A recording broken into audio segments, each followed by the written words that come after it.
my rapper NBA I comparisons. want to hear what you got, man. All right. I have a few here. Of course, you can't do everybody, but I took my time on this. Yeah. I really thought about it, and this is what I came up with. All right. Talk to me. Did you approach this with the criteria? Yeah, it's basically okay. So rapper to NBA comparison, right? So it's not about if they look similar or whatever. This is about where they're at in their career right now. And if they have similar qualities in their skill set and where they're at in their prospective sport or game. All right, Yeah. That's what the criteria is. So to give you my very first example here, and what this kind of got me to thinking about this, that Perk was on a podcast, Kendrick Perk was on a podcast recently. He was saying how Drake is Giannis. And that is my first comparison. I did hear that take. That's my first comparison because I really love that as a comparison. I'm gonna tell you why. Okay. So Drake and Giannis have a lot of similarities. Number one, they were both late bloomers. You know, everybody knows the story about Drake. Drake was going to studio for somebody to sign him. He was traveling everywhere with his whatever, his audition songs, demo tapes. Demos. Nobody would sign him. Giannis went, mid and late first round. All right. And not only that, but he had a slow start to his career. You know what I mean? He didn't jump out of the gate as Giannis Antetokounmpo. Took about 3 to 4 years. I get that, but he's also, I think he was 18 years old and came from playing in basically the second division of Greece. Right. And he was far off the map. Right.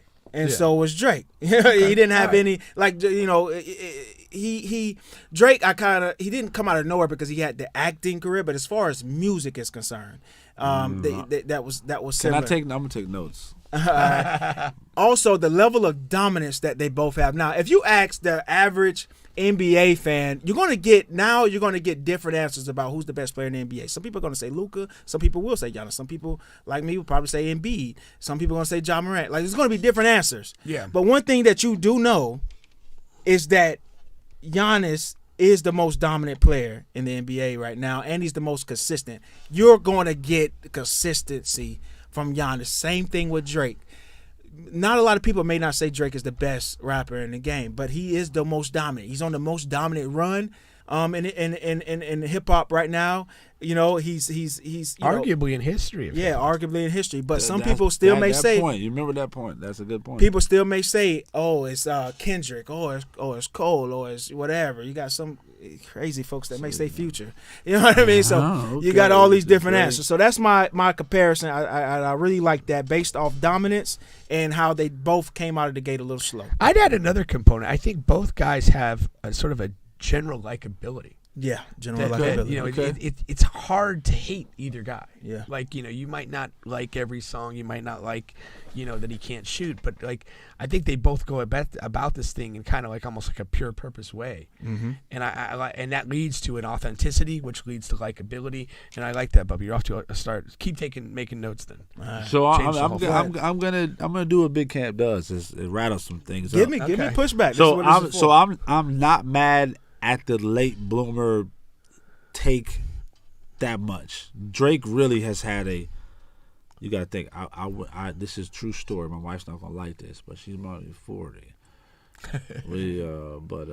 We celebrated her 26th birthday party back when So Far Gone came back. So that's 14 years ago.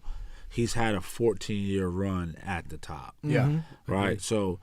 Maybe you think, okay, he's not like a child rapper star like Bow Wow or something like that. Like, he had an acting career. Lil Wayne, that's why for your take I can understand it. But his run has been a long, he's had a 14-year career at the top. So sure. And in comparison to parallel to career,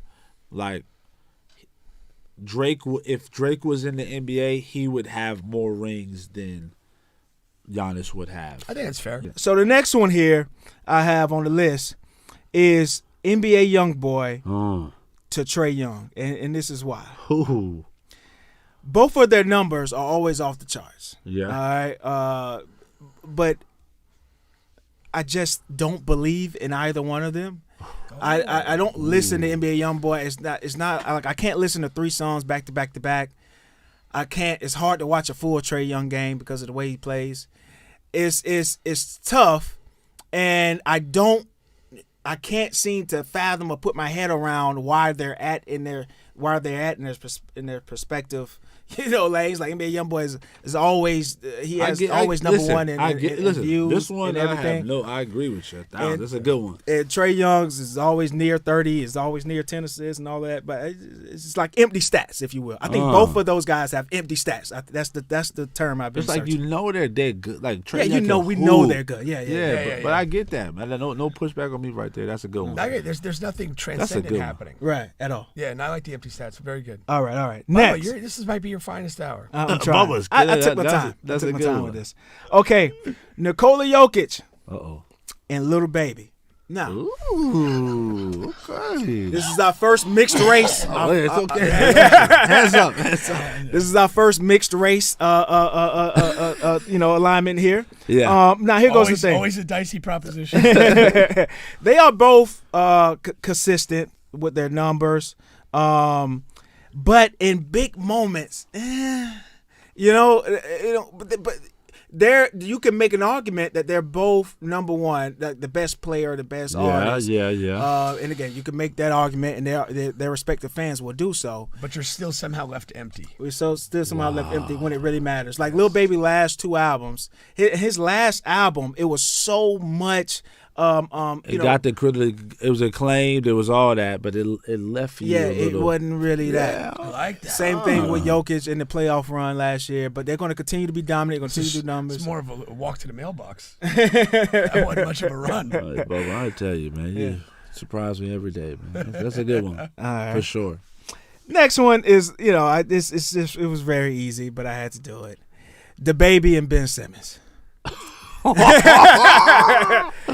The baby has completely fell off. I saw it was yesterday.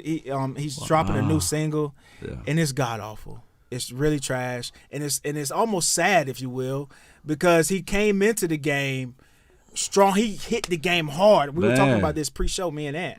And, the baby came in hard. He was wearing diapers, but at the same time, he was making number one hits. But he had one flow. And people were wondering, okay, are you going to add more to your repertoire so you can last longer? Or how long is this going to last? Ben Simmons, no jumper. He had one thing. He can go to the rack. Yeah. And he started out. He came in number one overall pick. There was a lot of hype around him, and he just fell completely off the map. No evolution from either guy. No evolution from either guy. And honestly, the trajectory of their careers are very similar. Mm-hmm. Ben had that 3-4 year run in Philly where it was boom, boom, boom. Yeah. And the baby had like especially during the pandemic, he got crazy too. So it was like from that time, that might be the best one so far. Okay. All right. Ben Simmons and the baby. Bubba is finally tuned for shitting on Ben Simmons. But, no. Look, he can find a way in the dark. We can start because that's for me. Mentally, it's mental. I don't. Oh like yeah, he's a mental broken guy. man. Oh my God, he's a broken man. But that's a good one. right. So Ben Simmons, the baby, you got another easy one. Kanye West, Kyrie.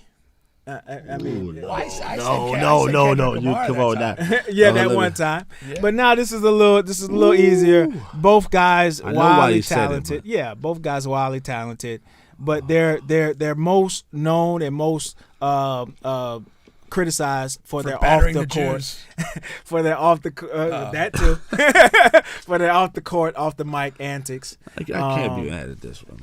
So I think that was. I get what you're saying. Yeah. I think that was a pretty decent one there. All right, next here. Only pushback with that. And okay. Again, with Kyrie and if Kanye? People saw me, they would say Corey, because Kanye is my guy. Okay, Kanye's your guy. I'm a Kanye. Okay. Jay-Z and Kanye are my two guys. Okay, right. Okay.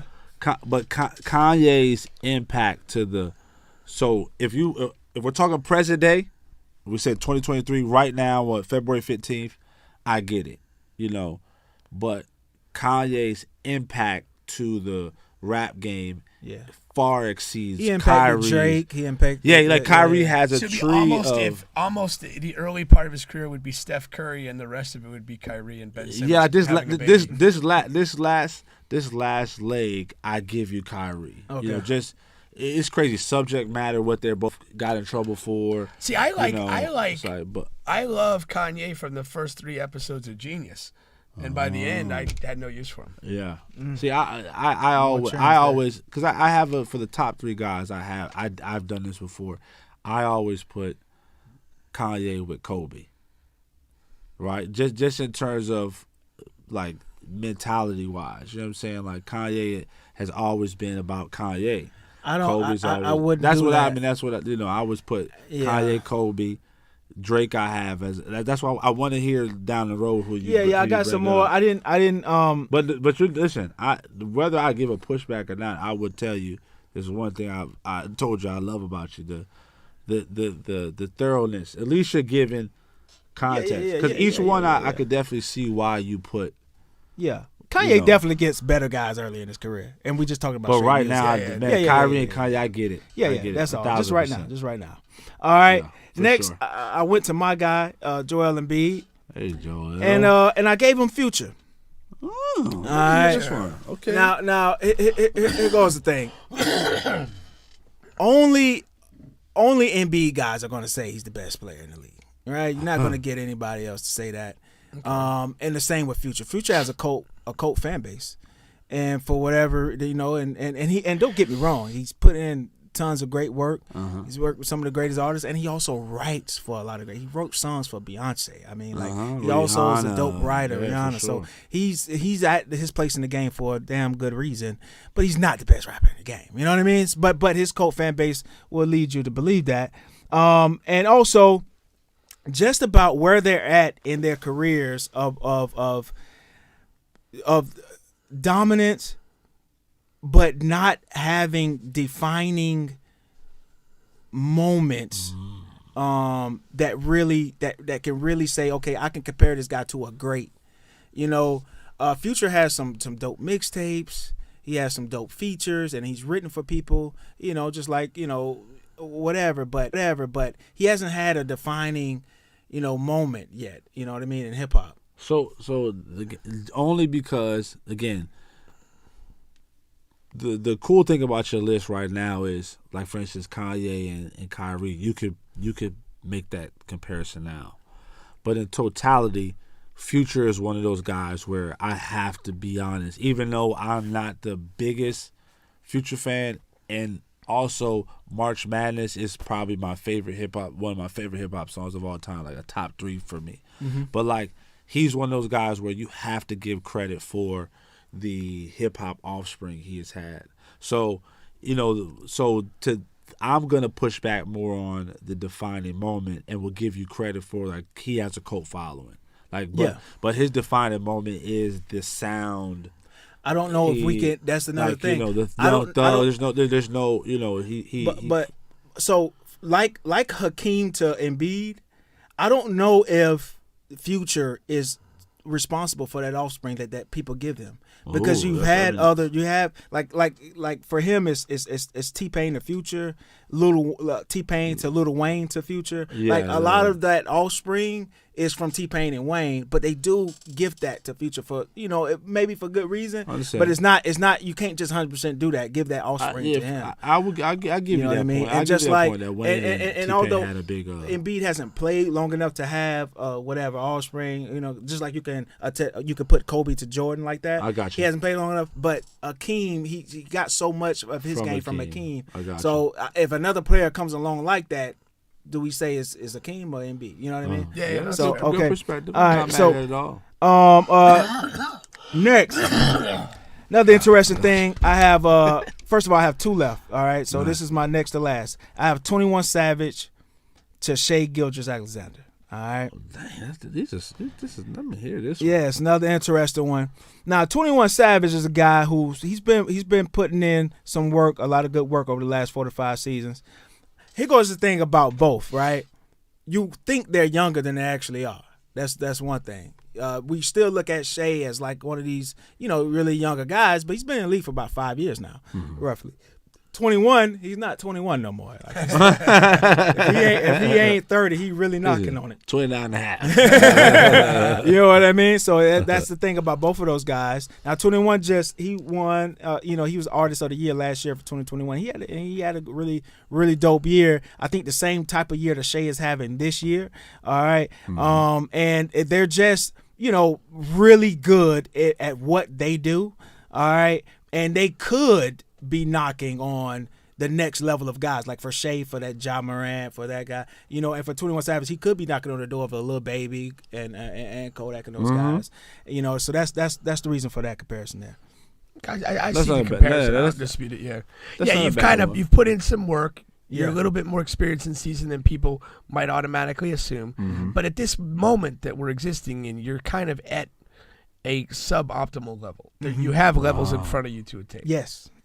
Got levels to take, and we recognize that. It's like you recognize 21. That's why the collab he did with Drake at the top of end of last year, or might have came at the top of this year. Well, it just recently was good because it's like now Drake is gonna put him. So it's almost like if Shea gets traded to a big market. Or sometimes if that's all it needs. Gets a big name free agent. Yeah, it's like if you get paired with another guy, now you get viewed in another light. Yeah, for sure. That's a good one. The last one I got for you guys is Devin Booker. Devin Booker to Lil Durk. All right. Now, two bitches.